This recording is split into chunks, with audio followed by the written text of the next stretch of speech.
దీనిలో చాలా వివరాలు ఉన్నాయి.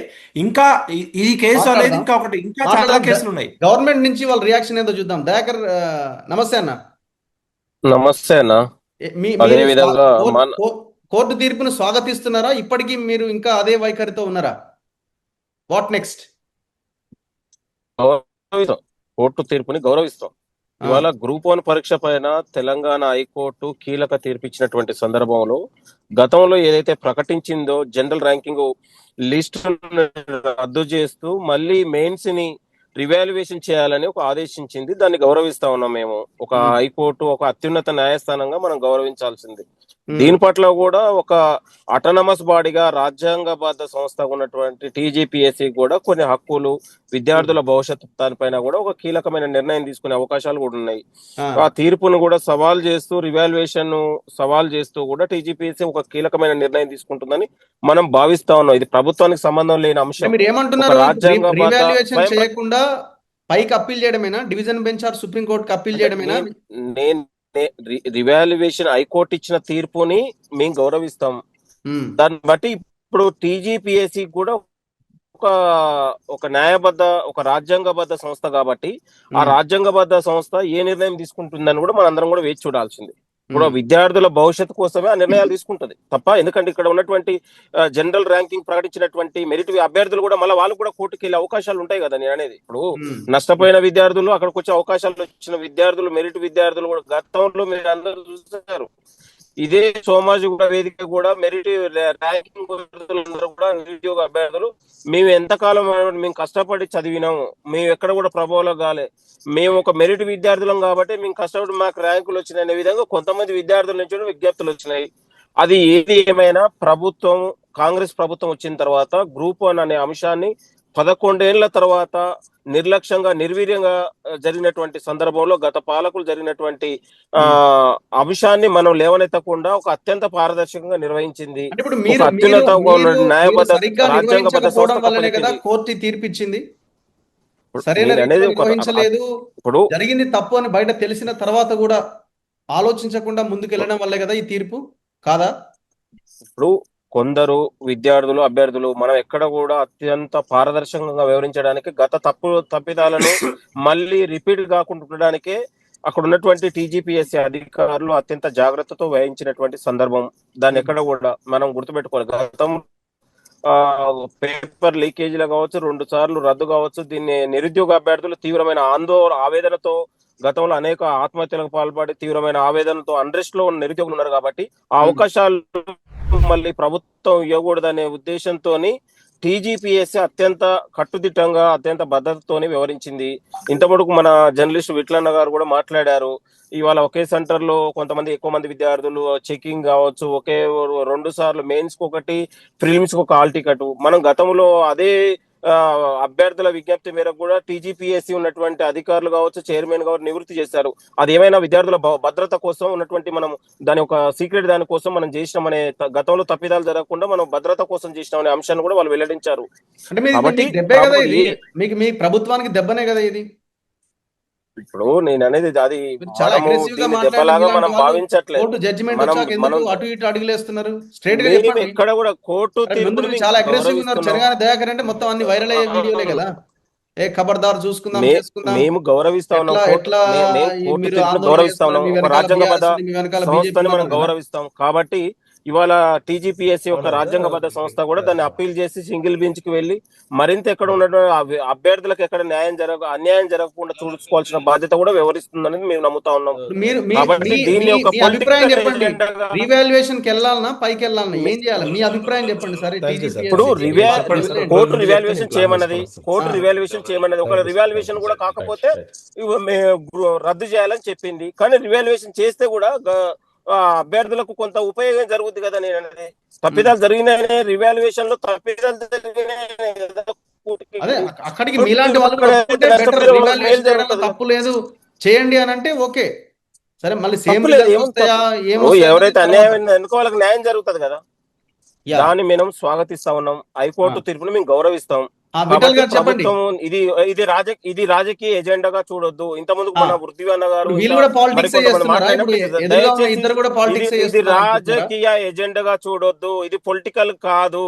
ఒక అత్యున్నత రాజ్యాంగ సంస్థ నిర్వహించినటువంటి పరీక్షలు, ఇది ఇక్కడ ఎక్కడ కూడా ప్రభుత్వం ఇన్వాల్వ్ కావలేదు. ప్రభుత్వం ఉన్నటువంటి ముఖ్యమంత్రి గాని, అధికారులు గాని, మంత్రులు గాని ఎక్కడ దీంట్లో జోక్యం లేదు. మాట్లాడండి.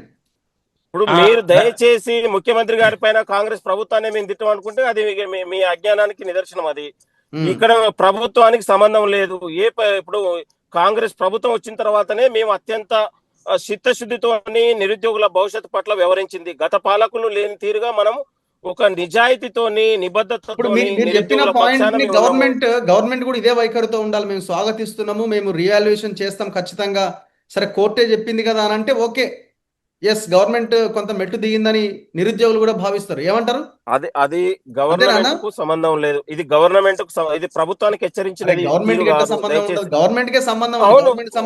ఇప్పుడు ఒక రాజ్యాంగబద్ధ సంస్థ, అక్కడ ఉన్నటువంటి ఒక చైర్మన్ ఉన్నారు, మెంబర్లు ఉన్నారు, దాన్ని వాళ్ళు చూసుకుంటారు. వాళ్ళు ఒక విధి విధానాలు హైకోర్టుకి ఎట్లా గవర్నమెంట్ లో ఉన్న వాళ్ళు అసలు సంబంధం లేని విషయం. టీజీపీఎస్సీ చైర్మన్ గారు ఉన్నారు, దాన్ని వాళ్ళు మాట్లాడతారు. నిరుద్యోగులకు చెప్పండి. దయాకర్ నాకు తమ్ముడు, మంచి మా అందరు ఉద్యమంలో ఉన్నాడు, క్యాంపస్ బహుజన బిడ్డ. నేను ఏమంటున్నా అంటే ఇక్కడ ఫస్ట్ నుంచి కూడా టీజీపీఎస్సీ అసలు దొంగ. ఎందుకంటే గ్రూప్ 1 లో అన్యాయం జరిగిందని 30,000 మంది పిల్లలు రోడ్డు మీదకి వస్తే ఆ రోజు టీజీపీఎస్సీ చైర్మన్ మాట్లాడకుండా పిసిసి ప్రెసిడెంట్ మహేష్ కుమార్ గౌడ్ గారు మాట్లాడతారు.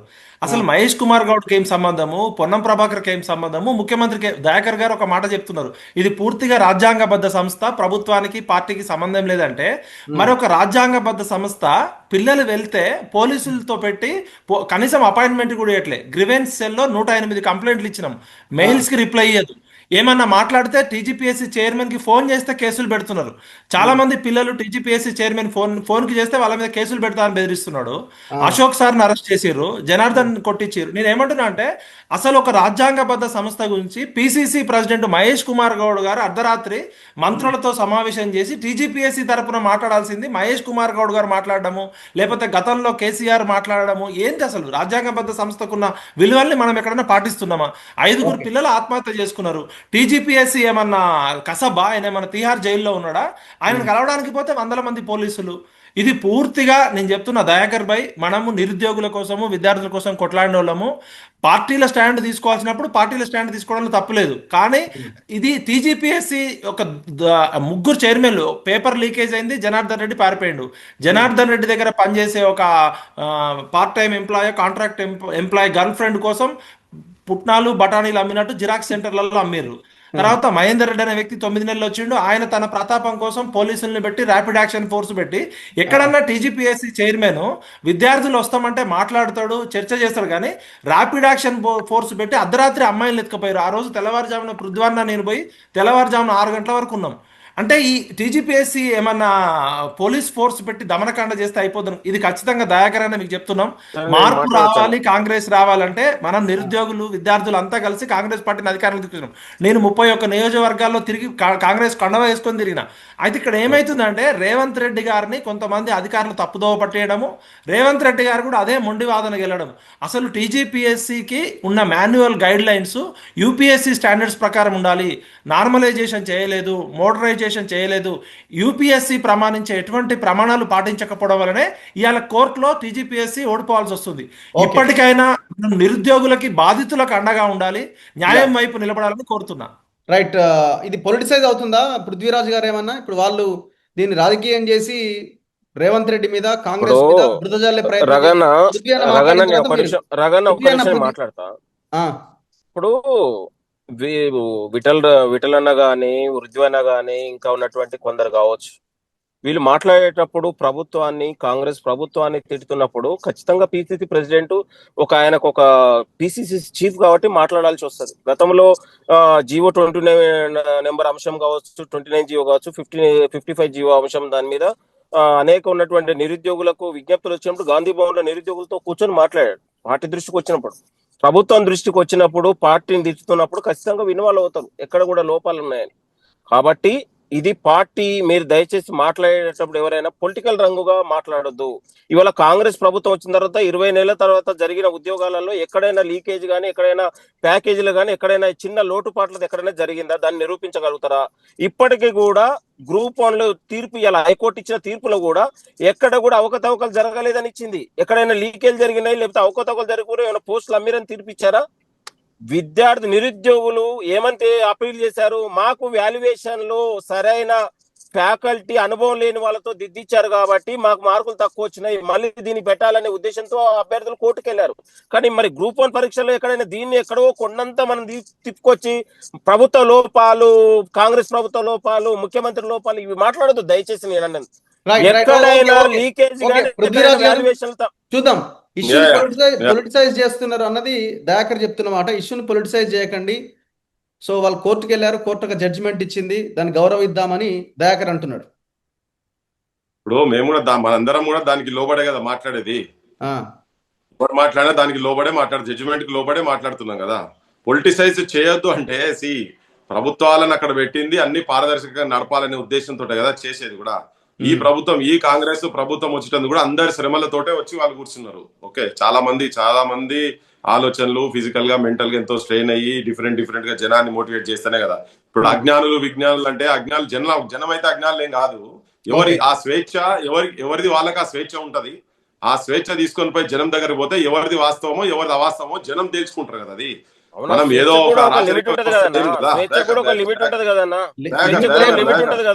ఆర్గ్యుమెంట్ లకు దిగదలుచుకోలేదు.